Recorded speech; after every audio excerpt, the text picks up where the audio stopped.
The oxygen concentrator in my mother's room breathed like a tired engine machine that refused to quit. It was the only steady sound in my Atlanta house at 2:17 a.m., besides the microwave clock glowing green and the wind combing the blinds. I stood barefoot on the kitchen tile with a mug of tea gone cold, listening the way hospice trains you to listen.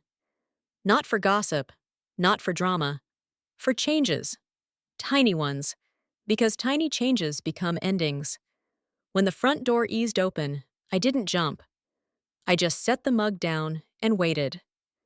Calvin slipped inside like a man auditioning for innocence. Same careful posture he used at church, same calm face, same good husband shoulders. But the air around him told on him before his mouth could. It wasn't rain, it wasn't smoke. It was perfume. Sweet, clean, young. Wrong in a house that smelled like antiseptic wipes and warm blankets. He turned the lock with 2 fingers and slid the deadbolt into place. A man only locks a door like that when he thinks someone might come looking. He stepped into the kitchen and saw me. For a beat, his eyes widened. Not guilt, not grief, calculation. Like he'd walked into a room he thought was empty and had to decide which version of himself to wear. "Hey, baby," he whispered, as if whispering made it true. He crossed the room, kissed my forehead, quick, practiced, then reached for the hand sanitizer we kept by the fruit bowl. 2 pumps, rub, slow, thorough. Like he was scrubbing off a place he'd been. If you're listening, let me do what we always do on this channel. Tell me where you're from and how old you are. We love knowing who's sitting with us in the dark. My name is Denise Ward. Most folks call me Niecy. And I was 58 when my husband tried to bring his affair into a house where my mother was dying. Calvin finished sanitizing and smiled like he hadn't just confessed with his hands. "You okay?" he asked. I studied him the way you study a stranger's face in a parking lot. Quick, quiet, looking for the sharp edge. His navy work jacket was zipped crooked, like he'd dressed in a hurry. His hair was brushed too carefully for a man who claimed he'd been stuck at the office, and on his collar, where the fabric folded, there was a faint shimmer. Foundation. Not mine. I hadn't worn makeup in weeks. "I'm fine," I said. My voice came out level, and that scared me more than tears would have. He nodded, relieved. "Mama sleep?" The way he said mama had changed lately. He'd been polite to my mother for years, but hospice turned his politeness into performance. He said the word like it belonged in his story now. "Yes," I said. "Nurse Tasha was here earlier. She said Mom's breathing is shallow tonight." Calvin's face softened on cue. Brows pinched, lips pressed, eyes pretending to carry weight. "Lord," he murmured. "I hate seeing her like that." I watched his eyes flick toward the hallway, impatient, not sad. I watched his shoulders loosen when he realized he wouldn't have to act for anyone else in this house. "Long day," he said. "You know how it is." I did. I knew what it was to time morphine doses and kind words. I knew the ache in your back after lifting someone gently. I knew what it was to keep your voice steady so the person fading wouldn't be afraid. I also knew what it was to lie. Calvin's phone vibrated. Not loud, just that small insect buzz you only notice when your nerves are awake. His hand shot to his pocket, screen turned down, thumb swiping before I could see a name. Then he laughed under his breath, soft and private, like someone had just fed him a sweet sentence. He caught me watching and cleared his throat. "Work," he said quickly. "They still blowing up my line." He tucked the phone away, but he didn't relax. He shifted his weight like he needed to run. Then his tone changed into that one men use when they're about to be the hero of a hard conversation. "Niecy," he started, gentle. "You been holding it down. I appreciate you. I really do." There it was. The praise before the push, the compliment before the request. I waited. "I been thinking," he said, lowering his voice like the walls might gossip. "We should get some paperwork in order, just in case. Power of attorney, medical decisions, financial stuff. You already got a lot on your plate. This could help." Help. At 2 in the morning, with perfume on his jacket. My mouth went dry, not because I didn't understand, but because I understood the timing. 2 hours earlier, Nurse Tasha had handed me a hospice folder with my mother's plan of care, emergency numbers, medication schedule, the do not resuscitate order, the paperwork of goodbye. Calvin hadn't even asked one question. Now he wanted signatures.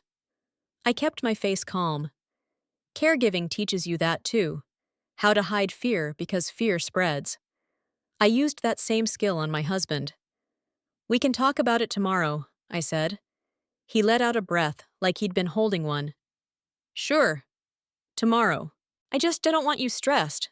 He reached for my hand. His palm was warm. His fingers were still damp from sanitizer. He squeezed like he meant it. I love you, he said. The words landed between us with a small, ugly thud. I didn't say it back, not to punish him, because my mind was replaying the deadbolt sliding into place. Because love doesn't lock you in. Love doesn't erase itself with sanitizer. Calvin kissed my forehead again, longer this time, then brushed a thumb under my eye like he was wiping away a tear I hadn't shed. You need sleep, he whispered. I got you. And he walked down the hallway toward our bedroom, confident he'd smoothed the moment. He disappeared into the bedroom, and I waited for the usual sounds, shower, drawer, the bed complaining under his weight. Instead, there was only the faint click of his phone again, then silence. Hospice makes your home feel like it's wearing a new skin. The living room turns into a clinic, a borrowed hospital bed, a cart of supplies, a whiteboard with medication times written in careful marker. People mean well, but they stop dropping by because help gets awkward when someone is dying. My mother, Gloria, had raised me on toughness and Sunday dinners.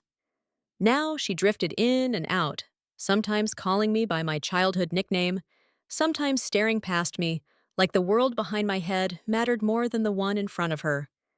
Nurse Tasha called it the in-between, and she said it gently, like she was describing weather. Calvin hated that in-between, not because it hurt him, because it inconvenienced him. He'd started volunteering for small tasks that made him look noble, picking up prescriptions, posting a Bible verse online, carrying groceries when neighbors were watching. But he was never awake at 3 a.m., when my mother's anxiety spiked, and she begged for water she couldn't swallow. He wasn't the one whispering, "I'm here," until his own throat burned. And lately, whenever the hospice nurse's car pulled into the driveway, Calvin suddenly had calls and errands. He always returned with that calm face, like he'd been out in the real world where nobody asked you to sign a form that meant goodbye. Tonight, after he kissed my forehead, he tossed his jacket over the back of a chair. The sleeve slid down, and something fell from the inside pocket. Thin plastic, a quiet slap against the floor. A visitor badge. Not from hospice. Not from the hospital either. Different logo, different color. The kind you get when you walk into a building you don't belong to and want to look like you do. I crouched and picked it up, holding it between two fingers.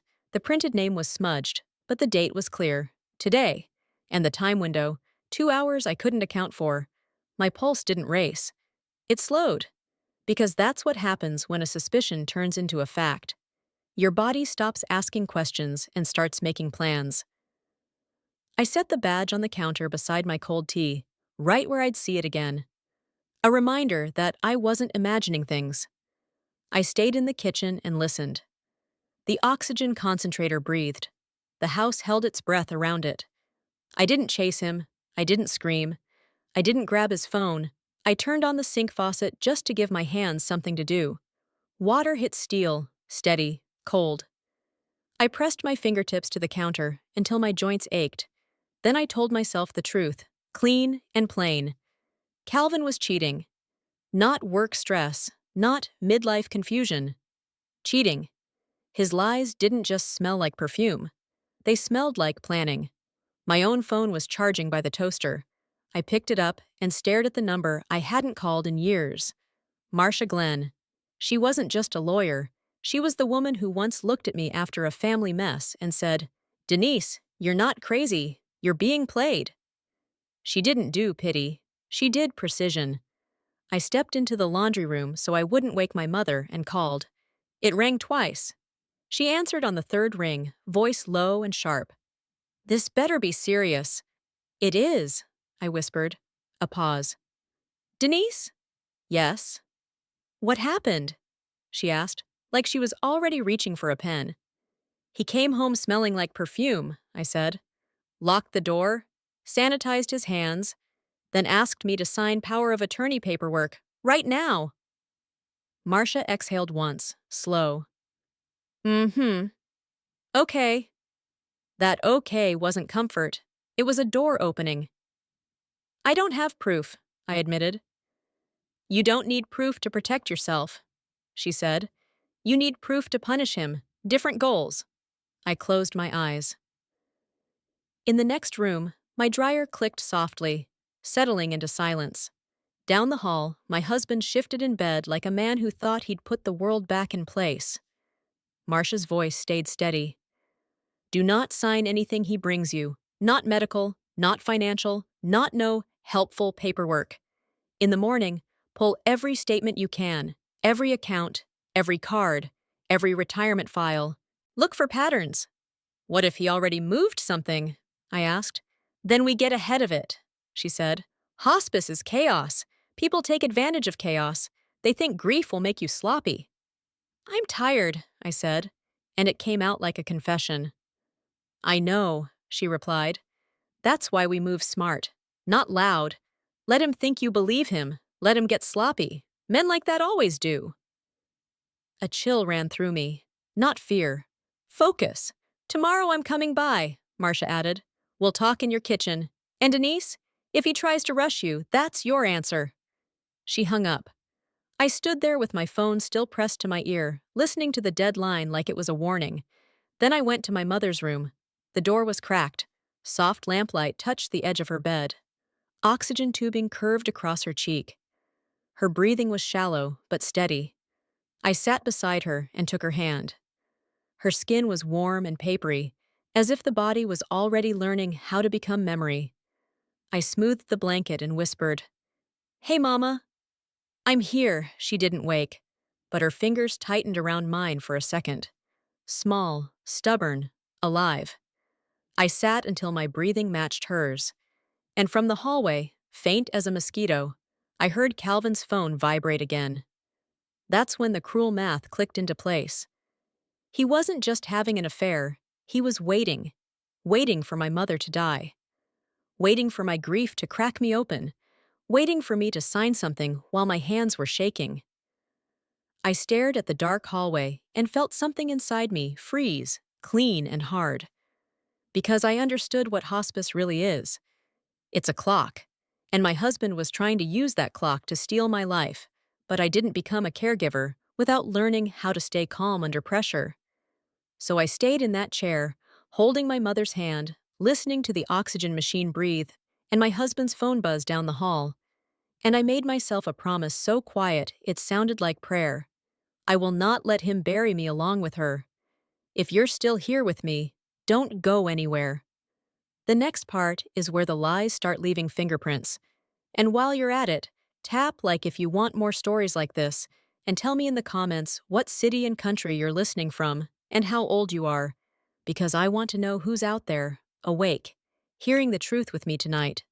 By morning, the house looked ordinary again, the way a stage looks ordinary when the lights come up and you can see the tape marks on the floor.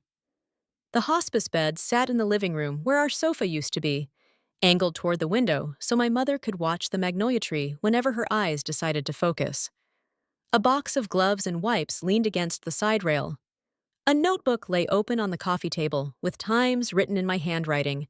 6ant, 10ant, 2ant, 6ant, 10ant. Pain meds, anti-nausea, anxiety. Like the day could be managed if I counted it correctly.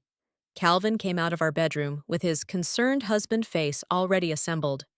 He kissed my cheek, poured himself coffee, and asked the same question he'd asked for 2 weeks straight, like repetition could absolve him. "How's she doing this morning?" "About the same," I said. I kept my eyes on the pill organizer as I clicked each compartment shut, He nodded, then slid his phone face down on the counter. I gotta run by the office early, but I'll be back before lunch. It sounded like a promise, but it was really a schedule. A way to keep me from asking where he'd been and where he was going. He grabbed his keys, brushed past the hospice supplies, and left a trail of cologne behind him that didn't match the sweet perfume I'd smelled in his jacket last night. When the door closed, the house went quiet in a way that felt like relief and danger at the same time. I didn't rush into detective mode like you see on TV. I made oatmeal for my mother, even though she'd barely eaten in days. I warmed a washcloth, cleaned her mouth, smoothed her hair. I did the small sacred tasks first, because grief doesn't pause for betrayal, and betrayal doesn't pause for grief. Nurse Tasha arrived at 9:15, her scrubs crisp, her voice soft, like she didn't want to startle the air. She checked my mother's vitals, listened to her lungs, adjusted the oxygen, then met my eyes. You sleep at all? She asked. Some, I lied. Tasha didn't argue. Hospice nurses don't waste energy on polite lies. She just nodded like she'd filed it away with every other truth she didn't need to say out loud. My mother drifted awake for a minute, her eyes glassy with exhaustion. Niecy? She whispered. I'm right here, Mama. Her gaze moved past me toward the hallway, like she was looking for somebody else. That man? He home? Calvin. She never said his name anymore. Something about the end makes you strip people down to their essence. He went to work, I told her. My mother's mouth tightened. Don't let him. She didn't finish. The sentence dissolved in a breath, but her hand squeezed mine, and the meaning landed anyway. After Tasha left, I sat at my dining table with my laptop and opened my bank apps with hands that didn't shake.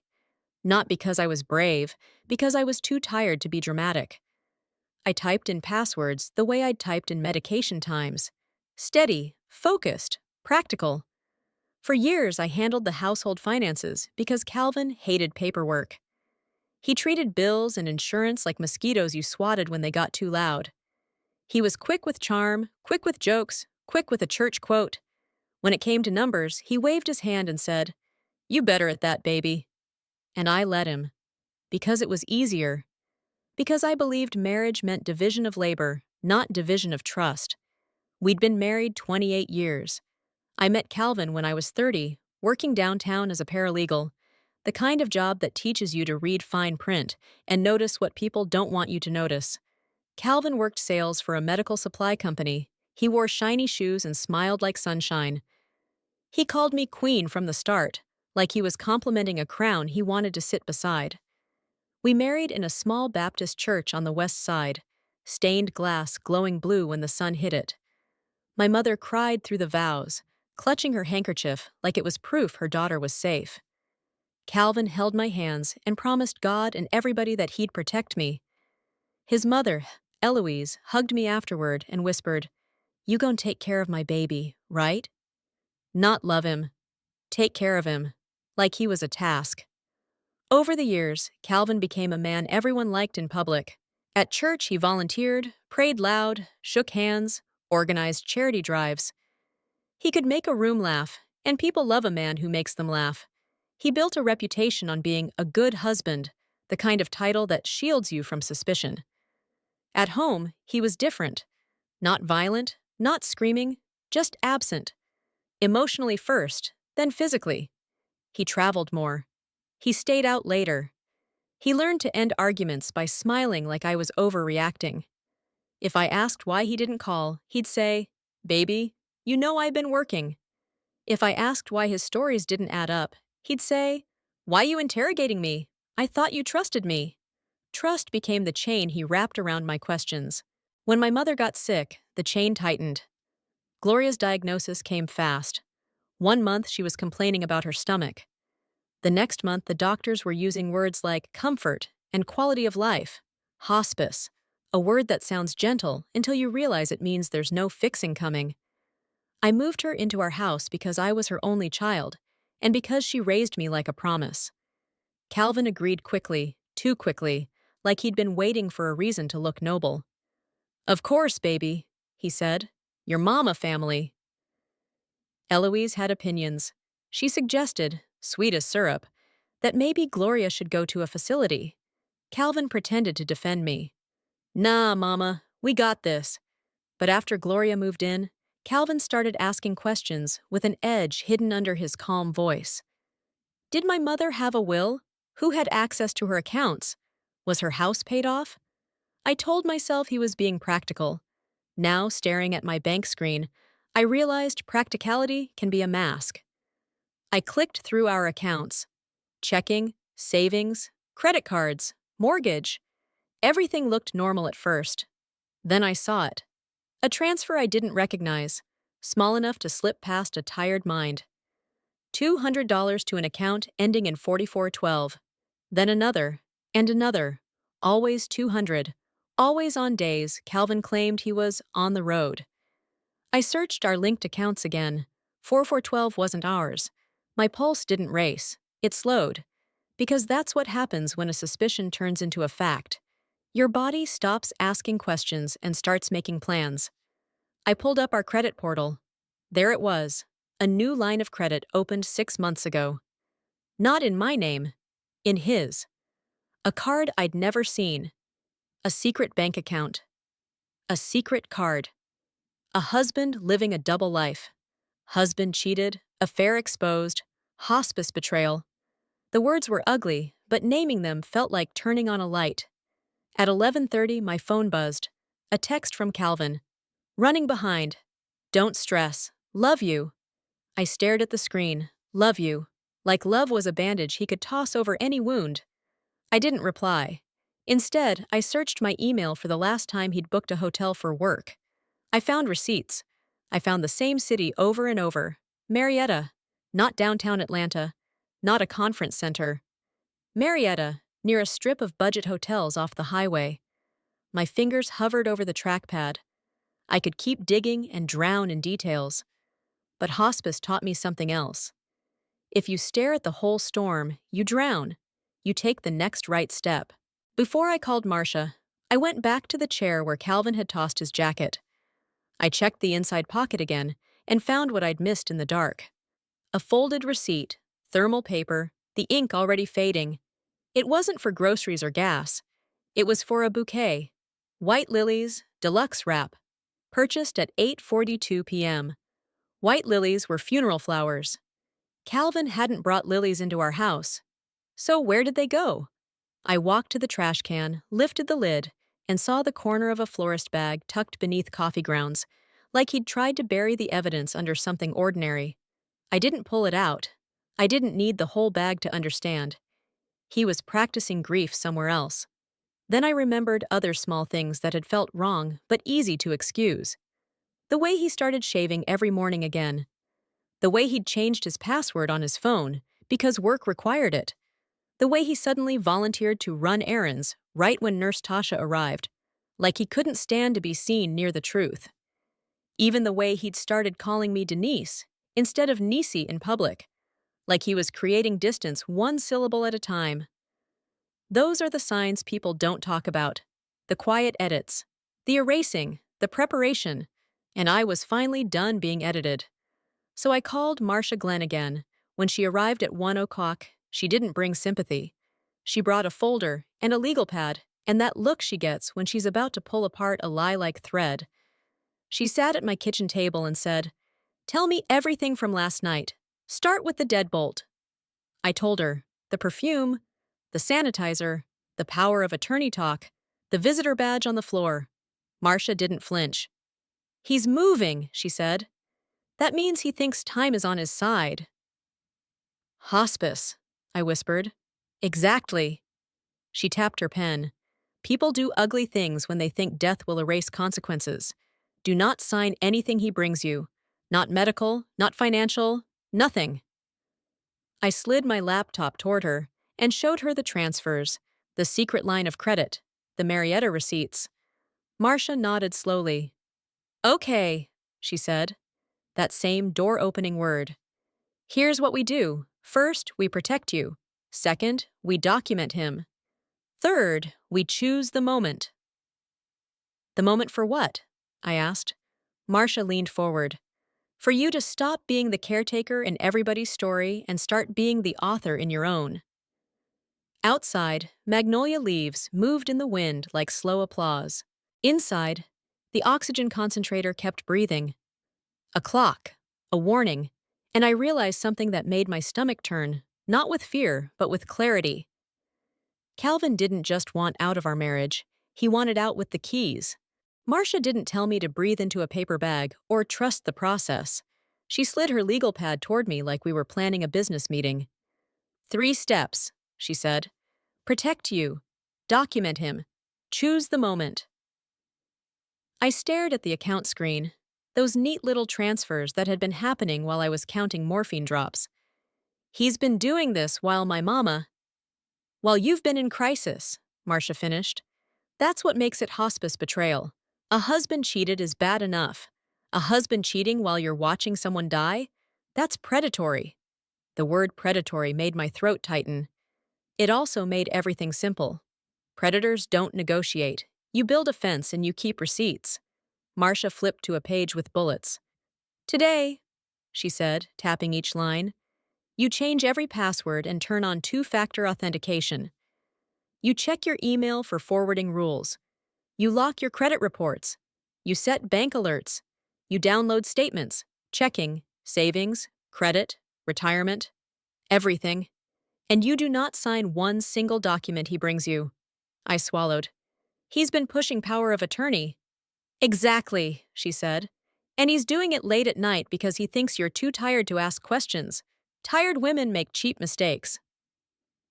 In the living room, my mother's breathing sounded thin, like the house was holding her up by sheer will. I got up, adjusted her oxygen tubing, smoothed her blanket. Her eyes stayed closed, but her brow looked like a clenched fist. When I came back, Marcia's voice softened just a fraction. How long? They stopped giving numbers, I whispered. They just say, soon. Marcia nodded. Then we move like time matters. At 2:12 p.m., Calvin texted, running behind, might grab dinner out. Love you. Marcia looked at the phone and snorted once. He's already living somewhere else, she said. You're just the address he uses when he needs a clean story. She reached into her bag and slid a tiny recorder across my table. Georgia is one-party consent, she said. Record any conversation you're part of. If he pressures you, record it. It felt wrong to hold something that could capture a marriage falling apart. But so did the perfume on his jacket. So did his sanitizer ritual. So did the way he said help when he meant control. Marcia wrote a name on the top of her pad. Derek Hayes. Licensed investigator, she said. Discreet, fast. He'll tell us where Calvin goes, who he's with, and what he's spending. I asked the only question my heart could still manage. Is Calvin dangerous? Marcia's eyes sharpened. We're not hunting violence. We're hunting truth. Truth is enough. And the truth is, men who live a double-life husband situation don't panic until you touch the money. Before she left, Marcia made me do one more thing that felt small but changed the air in my house. She had me walk through every room like I was looking at it for the first time. Where are the important papers? She asked. Deeds, titles, insurance policies, tax returns, wills? I led her to my filing cabinet, then to the safe in the bedroom closet. I gave her the combination because at this point, secrecy was just another form of loneliness. Marcia photographed every label, every folder tab. She didn't take anything. She just mapped my world so nobody else could steal it while I was grieving. That's how economic abuse works, she said quietly. They don't always hit you. They reorganize your life until you can't move without their permission. When she left, my hands felt clean in a new way, like I'd finally washed off years of I'll handle it that had turned into I'll carry it. That evening, Nurse Tasha came to check my mother. She moved with that hospice quiet. No wasted steps, no wasted words. When she finished, she looked at me. You sleep? She asked. Some, I lied. Tasha didn't argue. She just said softly, people show their real character around death. Some get humble. Some get greedy. Death turns the light on. After she left, the Those words followed me through the house like a shadow. I did what Marcia told me. I changed passwords, email, banking, utilities, even the streaming services Calvin loved more than conversation. I turned on alerts for every swipe and transfer. I locked my credit report. Then I sat at the table and pulled statements until my eyes ached. That's when I saw the pattern. $200 transfers. Every few days. Always in the evening. Small enough to disappear inside groceries and hospice copays. And every time I traced the date back, it matched a late client dinner or a work emergency. Signs of cheating older husband aren't always lipstick on a collar. Sometimes they're tidy numbers, quiet siphons, the kind you miss when you're exhausted and trying to keep someone breathing. I also found an email rule I didn't create. Certain bank notifications were being forwarded to an address I didn't recognize. Marcia had warned me to check, and there it was, like a spiderweb in the corner of a room you swear you clean. I deleted it. Then I changed the password again, just to be safe. Derek called at 9:06 p.m. His voice was calm, almost flat. "Marcia sent me," he said. "I need your husband's car info, plate, usual routes, anything that helps me blend in." I gave him what I could: silver Lexus, plate number, his client visits in Marietta. "I'll start tonight," Derek said. "You'll get a report in the morning." "Be careful," I told him. "I'm careful," he replied, and hung up. I sat with my mother until her breathing settled. Then I slept in the recliner beside her bed, the recorder tucked in my pocket like a second pulse. I woke at 1:41 a.m. to the sound of Calvin's key turning. This time, I didn't stand in the kitchen under bright light. I stayed in the hallway shadows. Calvin slipped inside wearing that calm face like armor. The air around him smelled like a hotel. Starch, air freshener, somebody else's soap. He froze when he saw me. "Lord, Niecy, you scared me." "That's funny," I said quietly. "Because I haven't been scaring anybody. I've been taking care of a dying woman." He tried to smile. "You should be in bed." "Mom's asleep," I said. "You weren't going to check on her?" He shifted, irritation flashing for half a second before he corrected it. "Of course, long day." His phone buzzed in his pocket. His hand jumped to it so fast it looked automatic. He silenced it without letting me see the screen. "Work," he said too quickly. "They still blowing up my line." I took a slow breath. "Don't ask me to sign anything tonight." His smile died. "What?" "The power of attorney," I said. "Not at 2 in the morning." His jaw tightened. "I was trying to help you." "No," I said, and I heard the steel in my own voice. "You were trying to hurry me." We stood there in the narrow hallway while the house listened. The living room was dark, but I could still picture my mother's bed like a witness stand. Calvin finally looked away first. "We'll talk tomorrow," he said, and walked past me. I heard his phone buzz again behind the bedroom door. I didn't follow. Derek would. The next morning, Derek's report arrived with no emotion attached, just facts. Calvin's Lexus parked behind a strip mall in Marietta at 7:52 p.m. Calvin entered a budget hotel at 8:11 p.m. A woman met him at the side entrance at 8:14 p.m. They went to room 217. There were photos, timestamps, clean, merciless proof. My stomach rolled, not from jealousy, but from the ugliness of routine. This wasn't one bad night. This was a schedule. Derek added an extra paragraph at the bottom, and I read it twice because it felt like someone had written my life in black ink. Subject paid for room with card ending 8831. Same card used at florist and diner. Subject remained in room until 11:43 p.m. Female departed separately. Subject texted repeatedly in vehicle before driving home. A secret card, a secret bank account, a secret life. I called Derek. "I need her name." "You'll have it," he said. "Give me a day." Then I went back to my mother. She was awake, staring at the ceiling like it had answers. When she saw me, her eyes sharpened for a moment. "That man," she whispered. "He ain't right." My throat burned. "I know, Mama." Her hand squeezed mine weakly. Don't let him take. The same warning, clearer now. I bent close and promised her, he's not taking anything. That afternoon, Calvin came home early with groceries, saint costume on and fully pressed. He kissed my cheek and asked loud enough for any neighbor to hear, "How Mama doing?"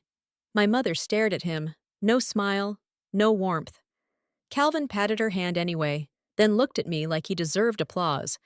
The performance made my skin crawl. After he went to shower, I checked the chair where he'd tossed his jacket the night before. A folded receipt slipped out. Thermal paper, ink fading. A bouquet of white lilies. Deluxe wrap. Bought in Marietta. White lilies are for funerals. And Calvin hadn't brought flowers for my mother. That meant he'd brought them for someone else. Or he'd brought them for the idea of someone else. Either way, he was practicing grief where it benefited him. I didn't confront him. I photographed the receipt and slid it back exactly where I found it. Let him think he was clean. Let him keep leaving crumbs. That night he tried again. Paperwork wrapped in tenderness. He waited until my mother's meds were on board, the house dim, my body heavy. He sat close on the couch and spoke softly. "Niecy, I've been thinking about the future. We need power of attorney just in case. I called a notary. He can come tomorrow." My recorder was already running in my pocket. I pulled my hand away. "No." His face tightened. "Why you acting like that?" "Because you're rushing," I said. "I'm helping," he insisted. "You're pushing," I replied. "And I'm not signing anything I don't understand." His eyes narrowed. "You don't trust me?" There was the chain again. Trust as a leash. I kept my voice calm. Trust isn't the same thing as blind signatures. He stood abruptly. "I'm your husband. I don't have to explain nothing." I lifted my gaze. "Then act like one." For a second, anger flashed clean across his face. Then he caught himself and tried to soften. "Baby," he said, voice sweet. "I'm just stressed. This hospice stuff, it's heavy." He reached for me again, like affection could erase urgency. I didn't move. I let his hand hang in the air until he withdrew it, embarrassed. The next morning, Derek sent the name. Janelle Brooks. He added 2 lines. Works as office manager at a dental practice in Marietta. Divorced. Seen with Calvin Ward on 3 dates. Pattern indicates ongoing relationship. Ongoing. The cleanest word for rot. Marcia called as soon as she saw it. "Good," she said. "Now we tie it to money. Affairs hurt hearts. Financial betrayal in marriage hurts futures. We document both." "Do we have enough?" I asked. "We're building," she replied. "I want bank statements showing hotel charges, gifts, dinners, cash withdrawals. I want the transfers into that secret bank account. I want proof he tried to rush you into signing power of attorney. That's not just an affair exposed. It's a plan." So the days turned into a split-screen life. On one side, hospice. Ice chips, lotion, soft gospel music. The slow work of saying goodbye without saying it. On the other side, alerts and evidence. Bank transfers, hotel receipts, photos, recorded conversations. A double-life husband building a new story while I kept the old one from collapsing. Calvin kept testing the edges of my silence. He'd ask questions that sounded innocent, but weren't. "You know where your mama keeps her deed?" he asked one evening while I stirred soup. "In her house," I answered. He smiled like that was a joke. "You sure? She might have brought some paperwork." "She didn't," I said. He nodded slowly, and I felt the lie he wanted to live. That if my mother died, her things would become his to sort through. The next day, I caught him in my office corner, opening a drawer he had no reason to open. He jerked his hand back when he saw me. "Looking for stamps," he said. I stared at him. "We don't mail letters, Calvin." He laughed awkwardly. "You right. My bad." My recorder caught every word. Calvin also tried to buy his way back into my softness. On Thursday, he brought me pearl earrings, cheap ones, the kind that say, "See, I tried." "They pretty, right?" he asked, hopeful. "They're fine," I said. His face fell. "You can't even say thank you?" "Thank you." I replied, flat. He stared at me like he didn't recognize who I was becoming. That same night, my phone pinged with an alert. A charge at a restaurant in Marietta. 2 entrees, 2 cocktails, a dessert. He'd promised he was working late. I forwarded it to Marcia with one word. Logged. Friday morning, Derek called again. Small update, he said. Tell me, I replied. Janelle met another man earlier this week, he said. Lunch. Different car. He looked younger. She hugged him longer than she hugged your husband. My mouth went dry. You sure? I asked. Photo evidence, Derek said. Could be family, could be her pattern, but it suggests she's not as modest as he thinks. I felt a strange, sharp satisfaction, not because I wanted her punished, but because it confirmed something bigger. Calvin wasn't special, he was useful, and useful men get replaced. Keep digging, I said. At 5:46 a.m. on Friday, my mother's breathing changed. Not a big dramatic shift, just a longer pause between breaths, like someone turning the volume down. I sat up in the recliner, leaned close, and felt panic finally crawl up my ribs. I called Nurse Tasha. She's changing. I'm on my way, Tasha said. Calvin stumbled out of the bedroom, rubbing his eyes like he'd been interrupted. What's going on? He asked. Mom's breathing is different, I said. He stood at the doorway, uncomfortable, then walked away to the kitchen like death was something he could avoid by changing rooms. Tasha arrived, checked my mother's pulse, adjusted medication, then looked at me with the kind of honesty that is also kindness. This could be today, she said softly. Calvin appeared behind her, suddenly attentive because the moment was big enough to perform in. He put a hand on my shoulder and murmured, I'm sorry, baby, like the words were coins. I didn't shrug him off. I also didn't lean into him. My grief was real. His comfort was costume. My mother opened her eyes for a second and found my face like a lighthouse. Niecy, she breathed. I'm here, Mama. Her lips trembled. Don't. Wait.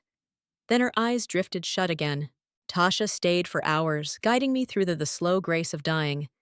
She reminded me to speak even when my mother couldn't answer. She showed me how to wet her lips, how to keep her comfortable, how to tell someone goodbye without making them afraid. Calvin came and went, phone in hand, stepping outside for air twice. Once I heard him whisper, "Not now," like the person on the other end had bad timing. He didn't realize I could hear him through the thin kitchen wall. At 3:18 p.m., my mother's breathing paused and didn't start again.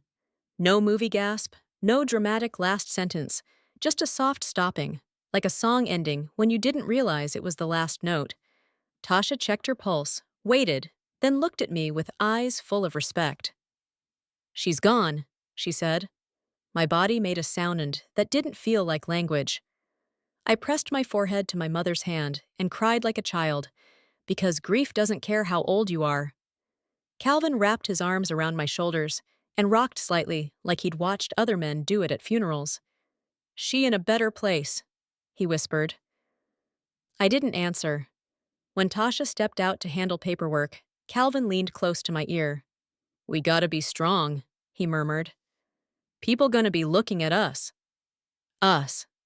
Like my mother's death was a spotlight he needed to manage. I lifted my head and said through tears, Don't. He blinked. Don't what? Don't make this about you, I whispered. For a second, his mask slipped. Annoyance, offense. Then he nodded solemnly, like he'd been wronged. Of course, he said. The next 2 days blurred into condolences and logistics. People from church came with food and scripture.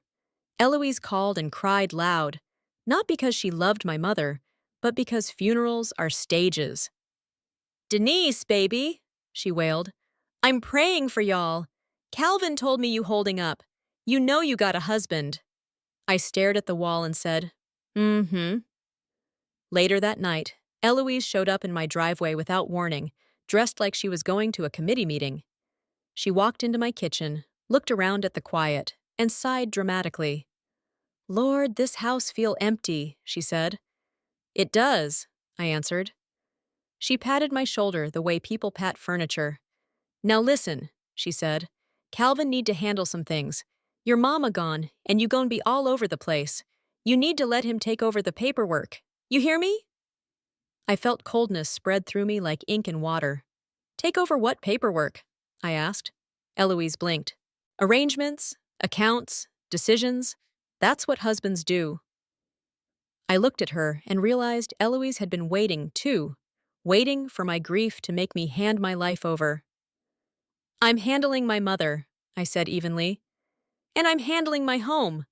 Eloise's lips pursed. "Don't get smart with me, Denise. Calvin is your husband. Y'all won." I smiled, small and sharp. "Not like you think." Her eyes narrowed. "What that mean?" "It means," I said, "I'm not signing anything." She opened her mouth to argue, then stopped when Calvin walked in and saw us. He looked nervous, and the nervousness told me everything. He'd sent her. Eloise left 15 minutes later, offended and loud, promising she'd prey on my attitude. After the door shut, Calvin tried to act gentle. "Mama just worried," he said.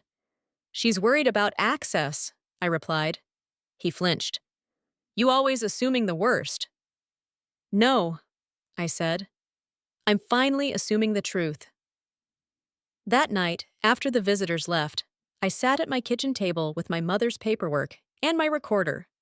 Calvin walked in, loosened his tie, and sighed like he'd carried grief instead of avoiding it.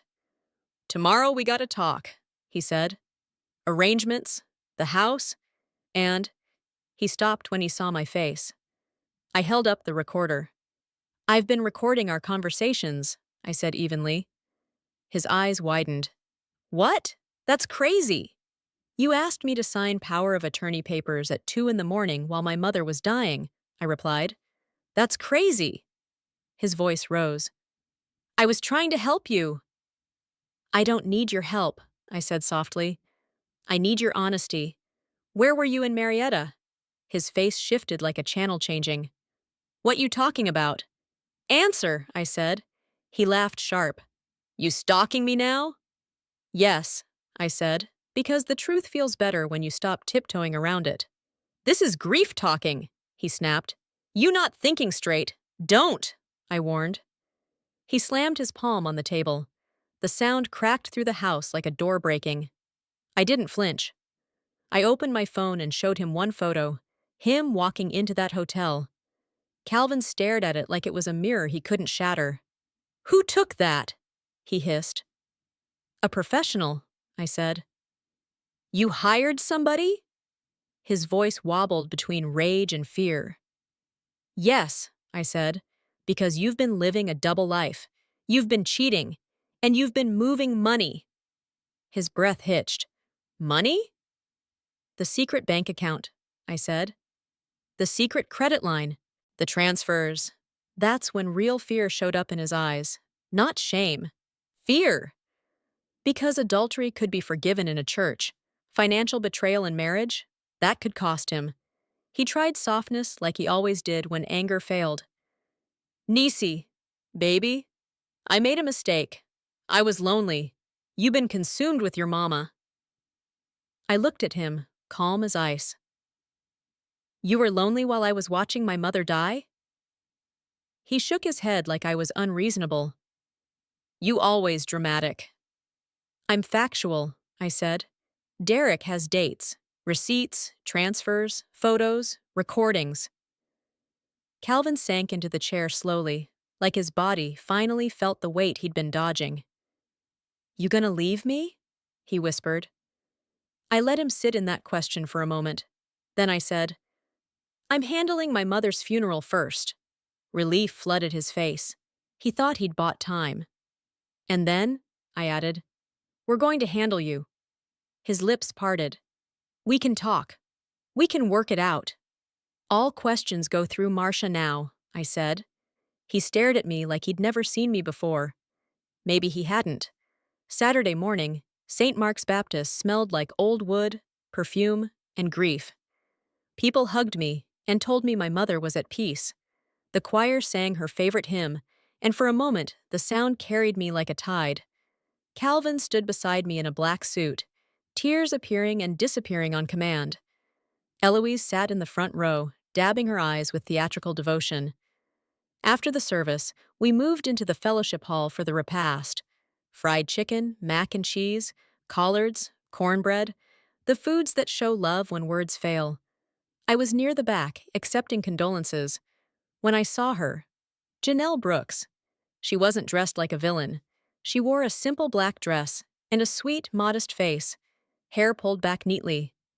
She looked like a woman who knew exactly what image she wanted to sell. She lingered by the doorway, watching. My skin went cold.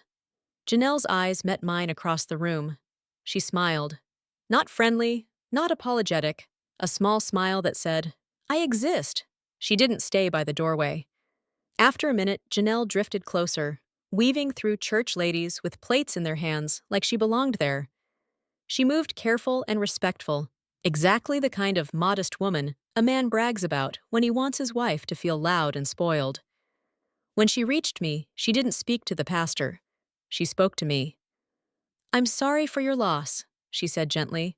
"Your mother looked like a beautiful woman." I nodded, polite enough to avoid a scene, flat enough to shut a door. Janelle's smile tightened. "Calvin talks about you," she added softly. "He says you've been under so much stress. He says he's been trying to support you." There it was. The script. The saint husband. The unstable wife. The tragic timing. I leaned in just a little, keeping my voice low. "If he talked about me," I said, "then you already know he's married." Her eyelashes fluttered. For a second, the sweetness slipped. "He said y'all were basically done." "We're not done," I replied. "We're documented." The word landed heavy. Janelle's face changed. Quick calculation, quick fear. Then the smile returned like a curtain dropping. Calvin appeared behind her too fast, as if he'd been watching her approach. His hand landed on her elbow, not quite a touch, more like a claim. "Janelle," he murmured through his teeth, forcing a smile for the room. "This ain't the time." She looked back at him, and I saw it clearly. She wasn't embarrassed. She was amused. "Okay," she said lightly. "I just wanted to pay my respects." He tried to steer her away, still smiling, still acting like he was managing a misunderstanding instead of a wreck. Janelle walked off with her head high, leaving Calvin standing there with his smile half broken. And for the first time, I understood. He wasn't in control of her either. Across the hall, somebody dropped a fork into a plate. The sharp clink made Calvin flinch. He looked at me like a man staring at a locked door, realizing he'd lost the key. Calvin followed my gaze and froze for half a breath. Then he recovered and leaned close to my ear, voice tight. "What is she doing here?" I kept my face calm. "That's your mistake," I murmured. "Go handle it." "Not today," he hissed. I turned to him slowly. "Exactly," I said. "Not today. Today is my mother's day. But you don't get to bring your affair into her funeral and pretend you still belong at my side." Calvin's eyes darted around, checking who might hear. His image mattered more than my grief. Always. He walked toward Janelle, posture stiff, jaw tight. Janelle spoke softly, hands calm, face sweet. Calvin looked like he was scolding her. She looked like she didn't care. Then she laughed. Small, quick. And I saw something that made my stomach turn in a new way. Janelle wasn't afraid of Calvin. She was using him. She glanced past him and looked at me again, curious now, like she was finally noticing the woman she'd been told was weak. Standing under fluorescent lights, with grief still wet on my skin, I understood what this really was. It wasn't just an affair exposed. It was a power story. And Calvin had been betting on the wrong person. After the repast, after the last casserole dish was wrapped in foil and pressed into my hands like love you could carry, after the church ladies finished their final hugs and the choir robes disappeared into garment bags, I went home to a house that suddenly felt too quiet. Hospice had filled my living room with purpose. Even the sadness had a job. Now the bed was still there, but it no longer held my mother. It held an imprint, an absence so shaped it felt physical. Calvin followed me in like he belonged. He closed the door behind us and exhaled hard, as if the day had been heavy for him instead of devastating for me. His suit jacket came off first, thrown over a chair. His tie followed, yanked loose like he was stripping off a costume. "Why would she show up?" he demanded, pacing between the kitchen and living room. "What kind of woman does that?" I stared at him. "The kind you invited into your life." He stopped and pointed a finger at me. "Don't do that. Don't act like this is all my fault. You've been so—" "So what?" I asked. "Quiet." He swallowed. His eyes flicked toward the living room, toward the hospice bed. Even now, he knew better than to say certain things too loud, not because he respected my mother's memory, because a house like this still feels watched. Calvin lowered his voice. "You been so wrapped up in your mama. We ain't had no marriage for a while." I waited until the silence got uncomfortable. Then I said, "My mother was dying." "And I was here," he snapped. "I helped." I looked at him like he'd spoken in another language. "You helped when it was convenient," I said. "You performed." His jaw tightened. "I'm not doing this right now." "You brought her to the funeral," I replied. "You already did it." He dragged a hand down his face, then tried to shift into softness. That switch was his specialty, anger to tenderness in 2 breaths. "Niecy," he said, stepping closer, palms open like peace offerings. "Look, she ain't supposed to come. She got feelings, but that don't mean nothing. She don't mean nothing." I didn't move. "Say her name," I told him. He blinked. "What?" "Say her name," I repeated. "If she means nothing, say her name." He stared at me like I was being unreasonable. Then, grudging, he muttered, "Janelle." There. A thing named becomes real. A thing real can be handled. I reached into my pocket and turned my recorder off, slow enough for him to see the motion. Calvin's eyes flicked to it. "You still doing that?" he asked, voice rising. "Yes," I said. "Because you lie when you're comfortable." He scoffed. "You acting like I'm some criminal." "You moved money," I reminded him. "You tried to rush me into signing power of attorney. You brought your affair into my mother's funeral. If the shoe fits, Calvin, you can't pray it off." His mouth opened, then closed. He paced again, like movement could get him out of consequences. "Okay," he said finally, stopping in front of me. "What you want? You want me to apologize? Fine. I'm sorry. I made a mistake." I held his gaze. "You didn't make a mistake," I said. "You made a plan." His eyes flashed. "You don't know what you talking about." "I know enough," I replied. He leaned in. "You think you got me trapped? You think because you got some pictures, you can ruin my life?" I shrugged, almost bored. "Your life isn't mine to ruin. You already did what you did." He stared at me, waiting for tears, waiting for noise, waiting for the version of me that begged. I didn't give him that. Instead, I said, "Marcia will contact you Monday." Calvin's face shifted, fear mixed with anger. "A lawyer? Really? You gonna do me like that? After all these years?" I let the question hang. "After all these years," I echoed softly. "You chose to cheat while my mother was dying." His nostrils flared. "You keep saying that like I killed her." I stepped closer, voice calm, eyes cold.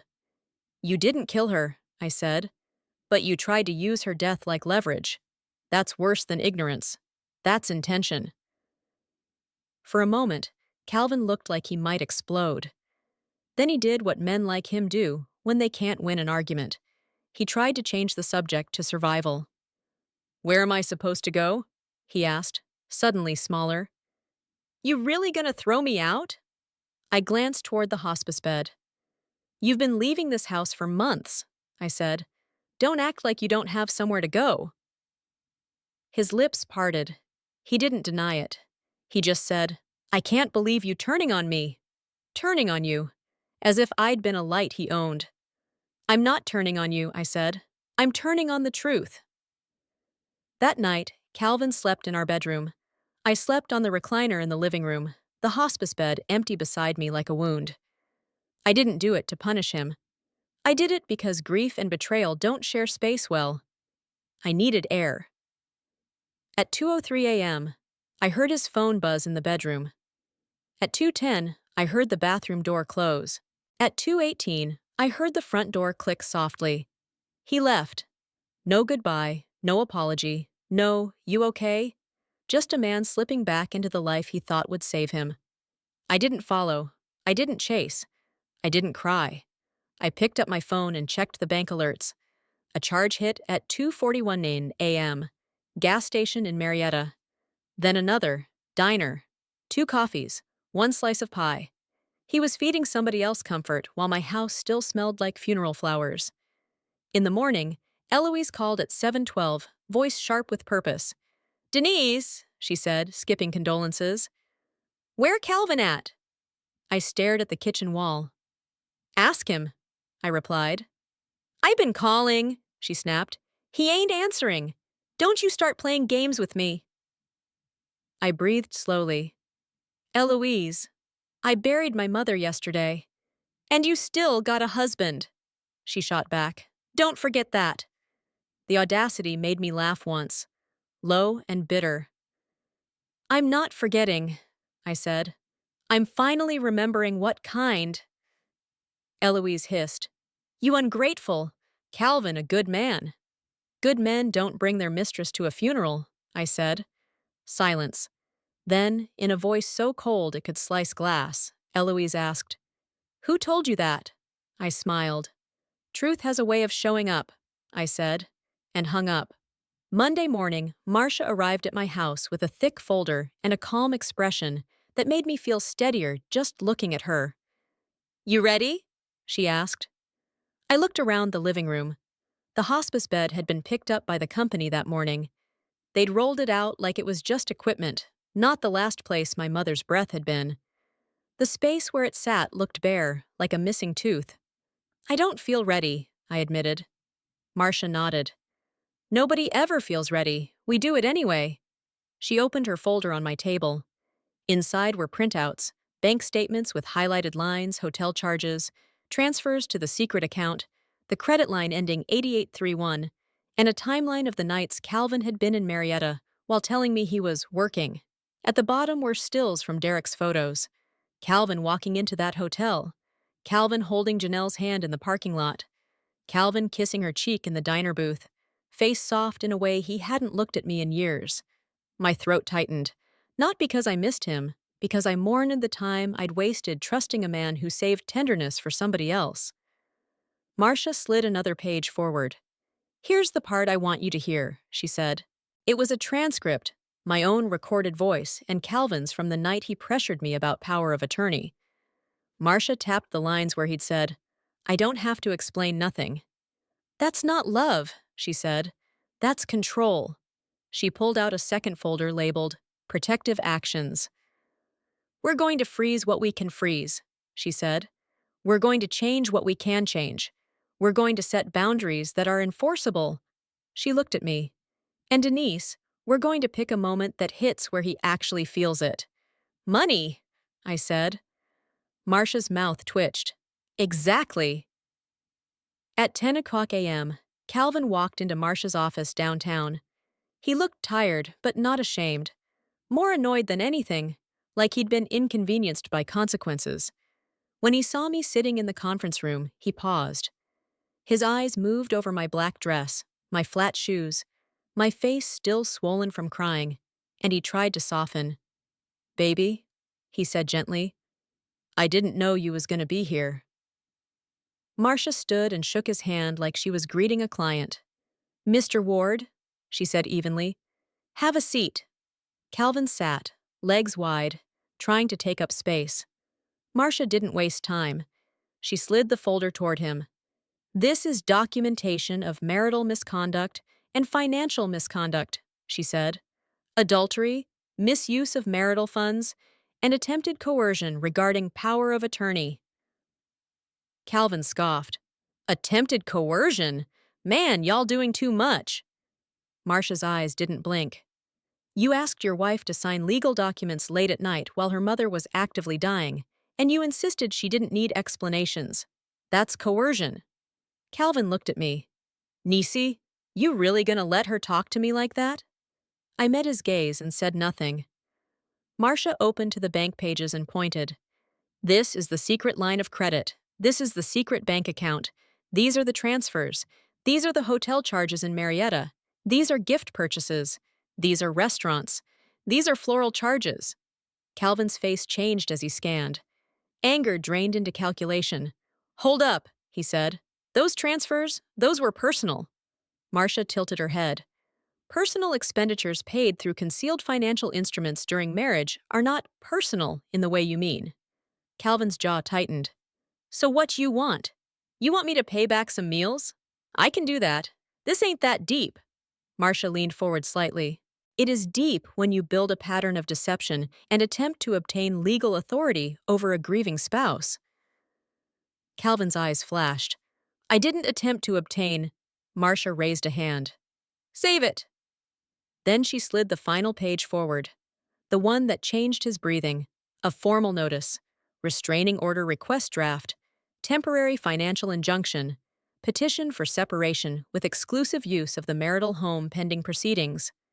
Calvin's eyes widened. Exclusive use? That mean I can't come home? That's what it means, Marcia said. If you contest it, we go to court with everything we have.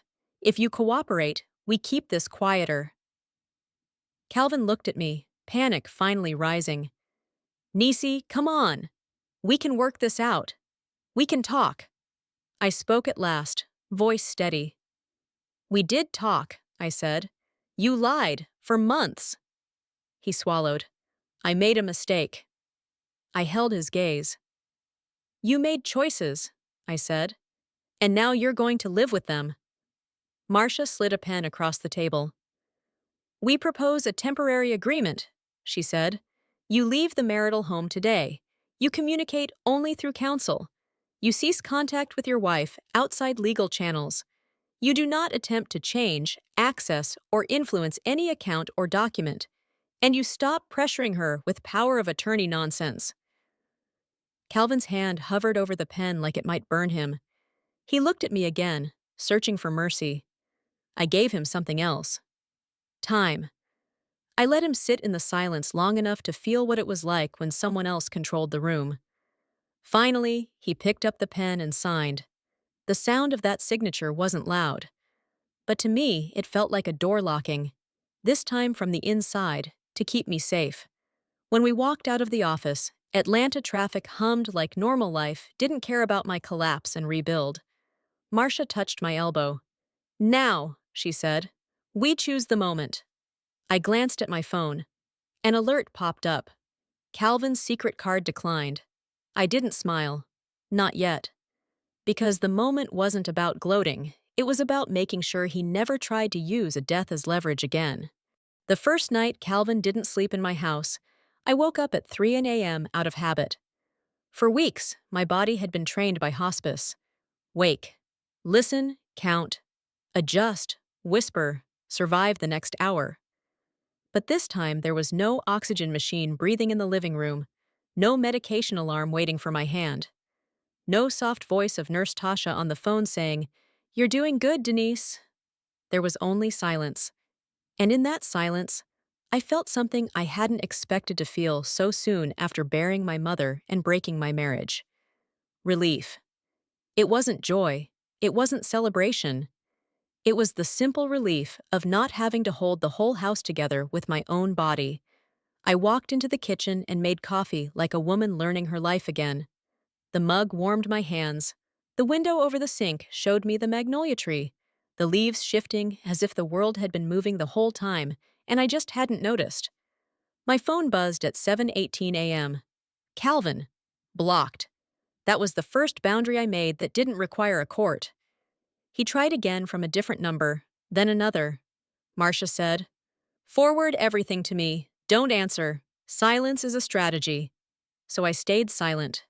Within 48 hours, the story he'd been so confident he could control started collapsing under its own weight. When money stopped flowing, the romance stopped glowing. Derek's last report came in like a final paragraph in a book I was ready to close. Calvin met Janelle outside her apartment. Raised voice, hands waving.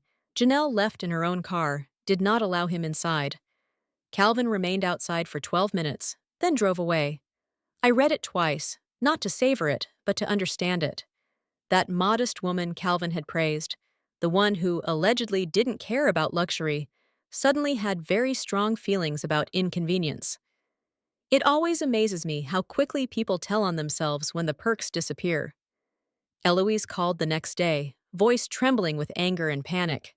"Denise," she snapped, "what you done to my son?" I held the phone away from my ear for a second, then brought it back. "I didn't do anything to him," I said. "I stopped doing things for him." "He can't access accounts," she hissed. "He said his card declined. He said, I interrupted gently, "a lot of things." Eloise went quiet. Then her tone changed, the same tone she used whenever she wanted me to fold. "Baby," she said, softer, "you know this ain't how a wife acts. People gon' talk." I stared at the wall where my mother's photo still hung, framed in gold. "They can talk," I replied. Eloise inhaled like she was about to preach. "You gon' throw away a whole marriage over a little mistake?"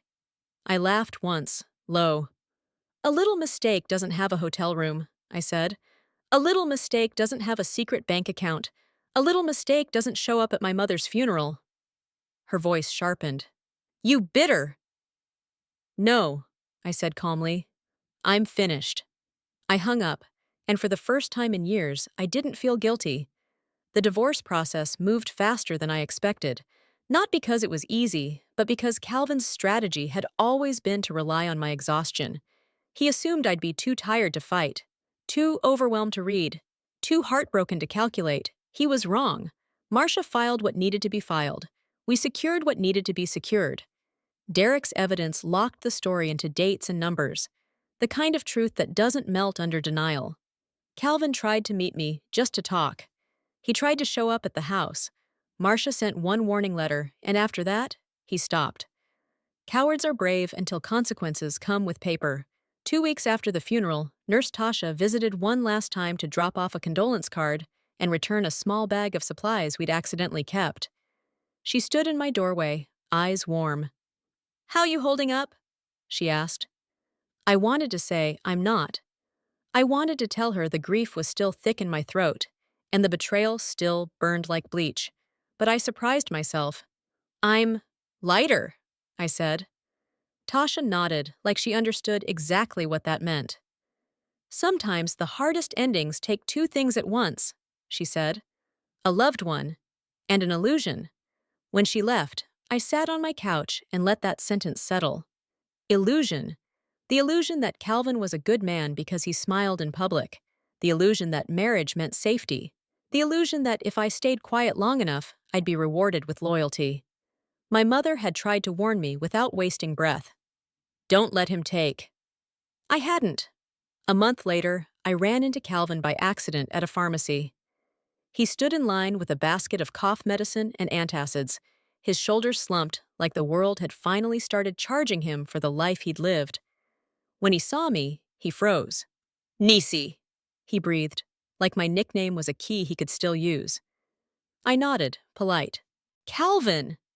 His eyes searched my face for something. Anger, tears, regret, any emotion he could hold up as proof I still belonged to him. "What you doing?"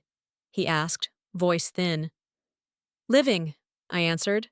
He swallowed. I messed up." I studied him, not with hatred, not with love, just clarity. "Yes," I said. "You did." He leaned closer, desperate. "Can we talk?" I stepped back slightly, keeping my space. "All questions go through Marcia," I reminded him. His mouth trembled. "I ain't got nothing now." I looked at the basket in his hands and thought of the hospice bed in my living room, thought of my mother's last squeeze, thought of Calvin sanitizing his hands like guilt was a germ. Then I said the truth he needed and didn't deserve sugar. "You got exactly what you built," I told him quietly. A life where you're always paying for yourself. He stared at me as if I'd slapped him. I didn't wait for his response. I picked up my prescription and walked out. In the parking lot, the sun felt bright on my face, almost rude.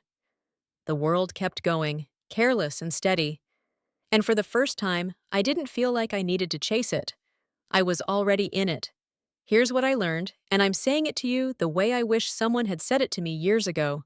If someone can cheat while you're grieving, they were never protecting you. They were using you. If someone pressures you for signatures while you're exhausted, it isn't help, it's control.